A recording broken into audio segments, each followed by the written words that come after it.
Les îles évoquent souvent des images de paradis, de palmiers qui se balancent, de plages immaculées et d'eaux azurées. Cependant, certaines îles recèlent des secrets mortels. Des prédateurs venimeux aux environnements toxiques, en passant par des habitants hostiles, voici les 12 îles les plus effrayantes que vous ne devriez jamais visiter. Numéro 12. Île North Sentinel, Inde. Imaginez une île minuscule de la taille de Manhattan, cachée dans l'océan Indien. C'est l'île de North Sentinel, qui abrite le peuple le plus isolé de la planète. Les Sentinelais vivent ici depuis 60 000 ans, complètement coupés de notre monde moderne. Ces insulaires n'aiment vraiment pas les visiteurs. Ils tirent des flèches sur tous ceux qui s'approchent de leur côte. En 2006, 2 pêcheurs qui ont dérivé trop près en dormant dans leur bateau ont été tués par la tribu. En 2018, un missionnaire américain nommé John Allen Shaw a tenté de les convertir au christianisme et a subi le même sort. Pourquoi sont-ils si hostiles ? L'histoire nous donne un indice. En 1879, des étrangers ont enlevé une famille sentinelle. Les personnes les plus âgées sont mortes rapidement, ce qui montre à quel point le contact avec l'extérieur est dangereux pour eux. Ils ne sont pas immunisés contre les maladies courantes et un simple rhume peut anéantir toute la tribu. Le gouvernement indien tient désormais tout le monde à l'écart, en créant une zone d'interdiction d'accès de 5 km autour de l'île. Les habitants de Sentinel sont en bonne santé et s'épanouissent dans leur isolement. Lors du tsunami de 2004, ils n'ont eu besoin de l'aide de personne. Ils veulent simplement qu'on les laisse tranquilles sur leur île. Numéro 11. L'île aux serpents, Brésil. Au large des côtes brésiliennes se trouve une petite île avec un gros problème, les serpents. Ilha da Queimada Grande abrite des milliers de vipères appelées Jararaca-Iloa, l'un des serpents les plus mortels au monde. Ces serpents effrayants se sont retrouvés piégés sur l'île il y a environ 11 000 ans, lorsque l'élévation du niveau de la mer les a coupés du continent. En l'absence de prédateurs, leur nombre a rapidement augmenté. Certains affirment qu'il y aurait un serpent par mètre carré dans les zones boisées, mais les scientifiques pensent qu'il s'agit probablement d'une exagération. Ce qui rend ces serpents extrêmement dangereux, c'est leur venin. Il est 3 à 5 fois plus puissant que celui des serpents du continent et peut faire fondre la chair humaine. Si vous êtes mordu, vous risquez de mourir en moins d'1 heure si vous n'obtenez pas rapidement de l'aide. Le gouvernement brésilien a interdit l'accès à l'île aux visiteurs. Cette mesure protège à la fois les touristes idiots et les serpents eux-mêmes, qui sont désormais en danger critique d'extinction. Seuls quelques scientifiques sont autorisés à s'y rendre. Au début des années 1900, un gardien de phare et sa famille vivaient sur l'île. Selon les récits locaux, ils sont tous morts de morsures de serpents. Aujourd'hui, le phare fonctionne tout seul. Aucun humain ne veut de ce travail mortel. Numéro 10. Atoll de Bikini, île Marshall. L'atoll de Bikini ressemble à un paradis tropical de rêve avec ses belles eaux bleues et ses palmiers qui se balancent. Mais cet endroit charmant cache un secret mortel. Entre 1946 et 1958, les États-Unis ont utilisé cette petite île pour tester 23 bombes nucléaires. L'explosion la plus importante a été l'essai Castle Bravo en 1954. Elle a été beaucoup plus puissante que prévu et a propagé des radiations dangereuses bien au-delà de la zone d'essai. Malgré les efforts de nettoyage, le sol, l'eau et la vie marine contiennent encore aujourd'hui des radiations nocives. La population locale a été déplacée avant le début des essais, mais beaucoup souffrent encore de problèmes de santé. Les taux de cancer sont beaucoup plus élevés chez les personnes ayant vécu près des îles touchées que chez les autres habitants des îles Marshall. Comme si les radiations n'étaient pas assez effrayantes, les eaux entourant l'atoll de Bikini abritent de nombreux requins. L'absence d'activité humaine a permis à la vie marine de se développer, mais pas de manière sûre pour les nageurs.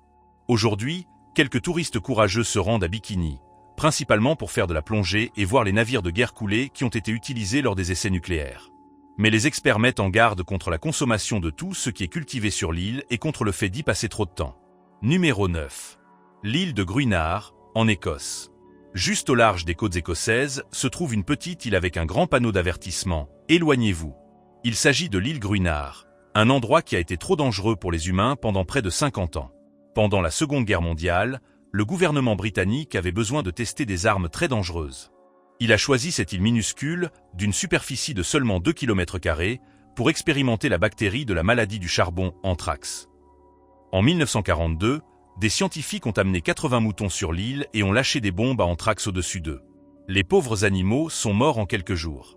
Ce à quoi les scientifiques ne s'attendaient pas, c'est à la durée de vie de la bactérie de l'anthrax. Ces minuscules bactéries ont formé des spores résistantes qui ont survécu dans le sol pendant des décennies. L'île a été surnommée l'île de l'anthrax et était totalement interdite d'accès. Pendant des années, Des panneaux d'avertissement invitaient les gens à rester à l'écart. Quelques scientifiques courageux s'y rendaient avec des combinaisons spéciales pour prélever des échantillons de sol, mais personne d'autre n'osait s'en approcher. Enfin, dans les années 1980, le gouvernement a décidé de réparer les dégâts. Il a pulvérisé sur toute l'île un mélange d'eau de mer et de formaldéhyde. Après des années de tests, l'île de Gruinard a été déclarée sûre en 1990. Aujourd'hui, vous pouvez visiter l'île, mais de nombreux habitants ne lui font toujours pas confiance. Le feriez-vous? Numéro 8. Île de Ramré, Myanmar. Imaginez que vous soyez pris au piège dans un marais rempli de crocodiles affamés. Ce cauchemar est devenu réalité pendant la Seconde Guerre mondiale sur l'île de Ramré, au Myanmar, donnant lieu à l'une des attaques d'animaux les plus effrayantes de l'histoire. En janvier 1945, les soldats britanniques se battaient pour reprendre l'île aux troupes japonaises. Environ 1000 soldats japonais ont tenté de s'échapper en traversant 16 km de mangroves dangereuses. Ce qu'ils ne savaient pas, c'est que ces marais abritaient de nombreux crocodiles d'eau salée. Il ne s'agissait pas de n'importe quel crocodile. Les crocodiles qui vivent à Ramré peuvent atteindre jusqu'à 6 mètres de long. Ils sont également très agressifs, surtout la nuit lorsqu'ils chassent. Lorsque les soldats japonais se déplaçaient dans les marais obscurs, les crocodiles les attaquaient. Au matin, seule une centaine de soldats japonais s'en sont sortis vivants. Les autres ont été dévorés par les crocodiles ou ont succombé à d'autres dangers dans les marais. Cet événement a été si choquant qu'il est entré dans le livre Guinness des records comme étant la plus grande attaque de crocodiles contre des humains jamais enregistrée. Numéro 7. Île Farallon, États-Unis. À environ 50 km à l'ouest de San Francisco, aux États-Unis, se dressent les pics déchiquetés des îles Farallon. Ces îles ont des rochers pointus qui sortent de l'eau comme des crocs, prêts à déchirer les navires.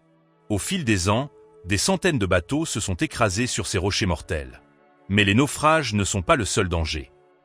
Après la Seconde Guerre mondiale, de 1946 à 1970, le gouvernement américain a déversé près de 50 000 conteneurs de déchets radioactifs dans les eaux entourant les îles. Les scientifiques craignent que ces déchets ne fuient et n'empoisonnent la vie marine. En parlant de vie marine, les eaux entourant les Farallons abritent l'un des plus grands groupes de grands requins blancs au monde. Ces chasseurs massifs, dont certains mesurent plus de 6 mètres de long, viennent ici pour se régaler des milliers de phoques et d'otaries qui vivent sur les îles. Aujourd'hui, les îles sont un refuge pour la faune et la flore. Seuls les scientifiques peuvent s'y rendre et loger dans l'unique petite maison de l'île principale. Pour tous les autres, ces îles restent un endroit magnifique mais mortel, où les dangers rôdent à la fois au-dessus et au-dessous des vagues. Numéro 6. Île de Miyajima, Japon. Imaginez que vous viviez sur une île où vous devez porter un masque à gaz rien que pour sortir. C'est la vie sur Miyajima, une petite île volcanique située à environ 180 km au sud-est de Tokyo, au Japon. Au cœur de cette île se dresse le mont Wayama, un volcan à l'histoire explosive. En juillet 2000, le mont Wayama a connu une éruption si violente que tout le monde a dû quitter l'île. Pendant 4 ans, personne n'a vécu sur l'île. Lorsque les habitants sont finalement revenus en février 2005, ils ont trouvé leur maison changée à jamais. Bien que les grandes éruptions aient cessé, le volcan continue de laisser échapper du dioxyde de soufre toxique par des fissures dans le sol. À son apogée, le volcan libérait 42 000 tonnes de ce gaz toxique chaque jour.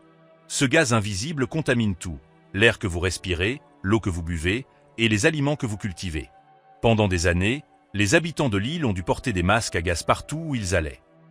Les alarmes retentissaient lorsque les niveaux de gaz devenaient trop élevés, avertissant tout le monde de mettre son masque ou de se mettre à l'abri. Bien que les masques ne soient plus aussi souvent nécessaires aujourd'hui, la menace demeure. Malgré ces dangers, les habitants continuent de s'installer dans ce paradis toxique, vivant à l'ombre d'un volcan qui peut se réveiller à tout moment. Numéro 5. Île Bouvet, océan Atlantique Sud. Avez-vous déjà entendu parler de l'île Bouvet? Probablement pas. C'est l'un des endroits les plus isolés de notre planète, tout seul dans l'océan glacial de l'Atlantique Sud. Personne ne vit sur ce territoire norvégien, et ce pour une bonne raison. Le climat y est cauchemardesque tout au long de l'année. Les températures restent en dessous de zéro la plupart du temps et de violentes tempêtes traversent l'île sans prévenir. L'île elle-même semble sortir d'un autre monde. Les roches volcaniques créent un paysage rude et peu accueillant. Des falaises vertigineuses tombent directement dans l'océan déchaîné. Il n'y a pas d'eau douce à boire, pas de sol pour cultiver de la nourriture, et rien de comestible n'y pousse naturellement. Si vous échouiez sur l'île Bouvet, vous auriez de sérieux problèmes. Il n'y a pas de service d'urgence, pas d'abri, et aucun moyen d'appeler à l'aide. Le froid extrême peut provoquer l'hypothermie en quelques heures.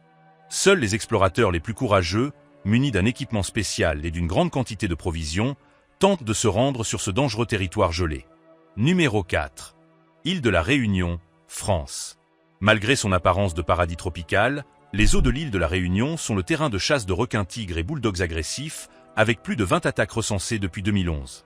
L'île abrite également le Piton de la Fournaise, l'un des volcans les plus actifs au monde, qui rejette périodiquement des gaz toxiques et des cendres. L'île de la Réunion ressemble à un lieu de vacances de rêve, mais elle cache des dangers mortels, tant dans ses eaux que sur Terre. Les belles plages pourraient vous inciter à vous baigner, mais réfléchissez à 2 fois. Cette île française de l'océan Indien est connue pour être la capitale mondiale des attaques de requins. Depuis 1980, 57 attaques de requins ont été recensées, avec un taux de mortalité choquant de 46%, alors que la moyenne mondiale n'est que de 11%. Les requins taureaux sont les principaux responsables. De 2011 à 2016, l'île a enregistré plus de 16% des attaques de requins mortels dans le monde. La plupart des plages interdisent désormais la baignade et le surf. Mais les requins ne sont pas le seul danger. Le volcan de l'île entre régulièrement en éruption avec des fontaines de lave et des gaz dangereux. En 2021, 2 étudiants en géologie sont morts d'une intoxication au gaz sulfureux volcanique alors qu'ils campaient près du volcan. Malgré sa petite taille, 65 km de long, l'île de la Réunion recèle des dangers mortels qui peuvent vous tuer si vous ne faites pas attention.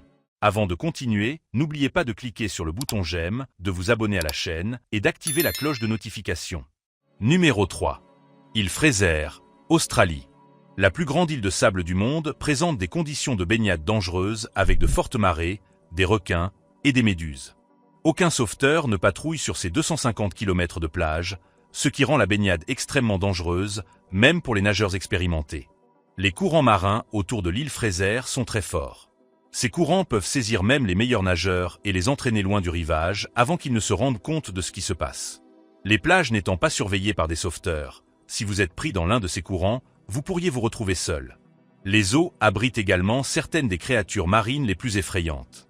Les requins patrouillent le long des côtes à la recherche de nourriture, et ils peuvent prendre les nageurs pour leur prochain repas. Les méduses qui flottent dans ces eaux sont encore plus dangereuses. Certaines, comme la méduse boîte, ont un poison si puissant qu'une seule piqûre peut tuer une personne en quelques minutes. La beauté sauvage de l'île attire chaque année de nombreux visiteurs, mais ceux qui ne respectent pas ces dangers risquent de ne jamais rentrer chez eux. N'oubliez pas qu'à l'île Fraser, une journée de plage parfaite peut vite devenir mortelle. Numéro 2. Île de Hashima, Japon. Juste au large de Nagasaki, au Japon, se trouve une île fantôme effrayante qui ressemble à un navire de guerre sur l'eau. L'île de Hashima, qui abritait autrefois des milliers de mineurs de charbon, est aujourd'hui totalement vide, avec des bâtiments en ruine prêts à s'effondrer à tout moment. L'île est devenue très fréquentée dans les années 1950, lorsque plus de 5000 personnes se sont entassées sur cet endroit minuscule. Mais Hashima a un côté très sombre. Pendant la Seconde Guerre mondiale, des milliers de Coréens et de Chinois ont été contraints de travailler dans les mines dangereuses contre leur gré. Nombre d'entre eux sont morts des suites des conditions épouvantables, de la faim et des mauvais traitements qu'ils ont subis. Certains ont tenté de s'enfuir à la nage, mais se sont noyés dans la mer agitée. L'île a été surnommée l'île prison sans échappatoire. Lorsque le Japon est passé du charbon au pétrole en 1974, tout le monde a quitté Hashima. Aujourd'hui, les bâtiments vides tombent en ruine après des années de tempêtes et d'air salin. Des visites guidées sont organisées sur certaines parties de l'île, mais la plupart des zones sont trop dangereuses pour être explorées, car les planchers risquent de céder sous vos pieds. Numéro 1. Île de Komodo, Indonésie. Imaginez que vous vous promeniez sur la magnifique île de Komodo, en Indonésie. Des vues magnifiques sur l'océan, des collines verdoyantes et une faune étonnante tout autour de vous. Mais ne vous laissez pas tromper par la beauté des paysages. Cet endroit peut être mortel. L'île abrite les célèbres dragons de Komodo, les plus grands lézards du monde. Ce ne sont pas de gentils animaux de compagnie. Ce sont des prédateurs sauvages qui sentent le sang de très loin et courent étonnamment vite. Entre 1974 et 2012, 24 attaques ont été perpétrées contre des humains et 5 personnes ont été tuées. La plupart des victimes étaient des habitants vivant à proximité du parc. En 2009, un guide touristique a été tué après avoir été attaqué par un de ces lézards géants. Si un dragon de Komodo vous mord, vous risquez de graves problèmes. Leur salive contient des bactéries dangereuses qui peuvent provoquer de terribles infections. Un survivant a dû repousser un dragon en lui bloquant le cou avec son pied et en lui ouvrant les mâchoires avec ses mains. C'est pourquoi il existe des règles strictes sur l'île. Vous devez toujours rester avec un ranger qui porte un bâton spécial pour vous protéger. Ne vous promenez jamais seul. Restez à une distance d'au moins 3 à 5 mètres des dragons et soyez particulièrement prudents pendant la saison des amours, en juin-juillet, lorsqu'ils deviennent plus agressifs. Faites-nous part de votre opinion dans les commentaires ci-dessous et n'oubliez pas de vous abonner pour ne pas rater les nouvelles vidéos. Merci d'avoir regardé.